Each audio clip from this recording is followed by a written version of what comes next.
आकाशवाणी इम्फाल नयनी देवी ने पाव पाजरी।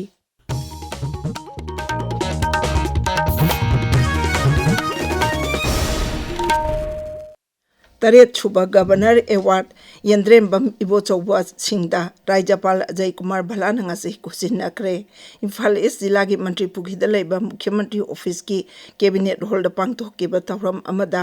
श्री इबोचौबना fine arts की लमदा कथोपगा लोइनन लौरिबा थौदांगबु खंगलादुना मना अदु खुसिनखिबनी श्री भलाना मना अदु खुसिनद्रिङै ममांगदा महांगना येकलंबा लाइसिंग येंखि मला लांथोपगी थौरम अदुदा मुख्यमंत्री युमनाम खेमचान आर्ट एंड कल्चर मंत्री के.एस. लोकेन चीफ सेक्रेटरी अमसुंग अतै मकोक थोंगबल ऑफिशियल सिंह सरुक याखी मुख्यमंत्री युमनाम खेमचान हाइरी प्रधानमंत्री नरेंद्र मोदी ने अवांग नोंपोक लमदमबु अष्टलक्ष्मी हैना सखंगलादुना लमदम सिबु भारत की चौखटपगी लंबीदा मरु ओइबे युम्बी अमा ओइना सेंगलकली सोशल मीडिया दा थागतपा वारोल अमदा श्री खेमचाना हाई विकसित भारत अमा ओइहनबगी पांदमदा चंगसिलकलिबा लंबी असिदा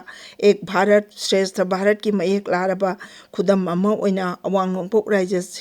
सिंथानिङै ओइना चौखटलकली लेबाक अमा चौखटपदा राज्य कांगलुप अमदी नागरिक खुदिमक थौदांग याहनबा चंगी प्रधानमंत्री नरेंद्र मोदी की लेंगा की ट्रांसफॉर्मेशन बाय ट्रांसपोर्टेशन हाइबा वाखलोन असिदा होगिबा चही तरानिथोय असिदा अवांग नोंपोक राज्य सिंहदा इंफ्रास्ट्रक्चर कनेक्टिविटी हकसेल शिक्षा डिजिटल एक्सेस अमसुंग सेल थुंगी लमदा मांगजिल थाना चौखलकली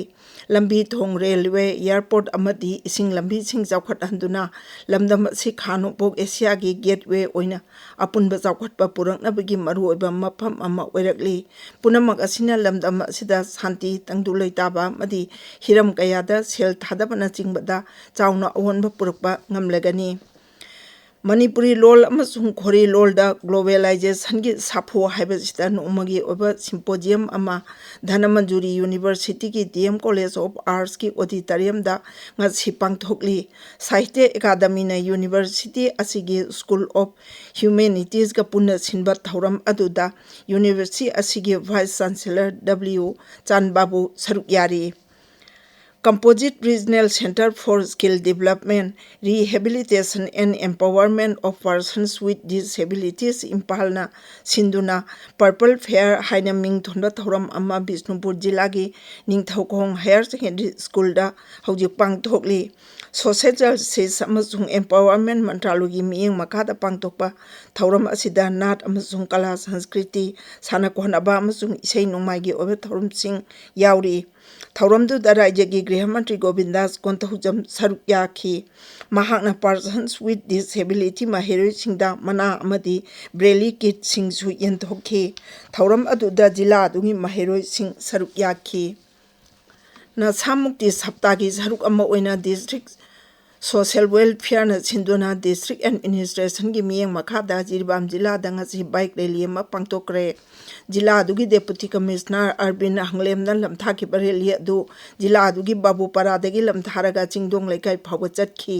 लमथाबगी थौरम अदुदा डेप्यूटी कमिश्नर ना हाई हौगलकलिबा नारोल सिंगना मयाई काबनी थादोक्तुना मतिंग लेबा समाज अमा सेमनबा पुन्ना अचेतपा फिरेप अमा लौमिनबा मतम ओइरे विकसित भारत अमा ओहेनबा पांदमदा पाइकलिबा नसामुक्ति अभियान असिदा मिपुंग खुदिंगमना सौगतपियो हाइना मखाताना फोंदोखी थौरमदुदा जिला अदुगी एसपी प्रकार Pandey district social welfare officer CRPF की मकोक थोंबो ऑफिशियल जिरी कॉलेज की महिरोई सिंह अमसुंग एनएसएस यूनिट जिरीबांगी वॉलंटियर सिंह सरुक याखी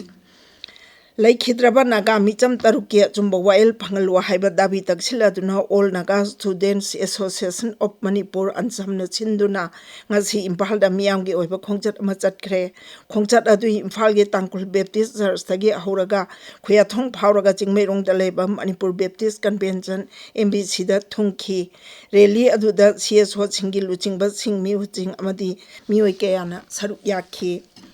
राष्ट्रपति द्रौपदी मुर्मू अमसुंग प्रधानमंत्री नरेंद्र मोदी ने ngasi ओडिशादा लुपा कोटी 9,900 हेनबगी प्रोजेक्ट सिंग संगाखरे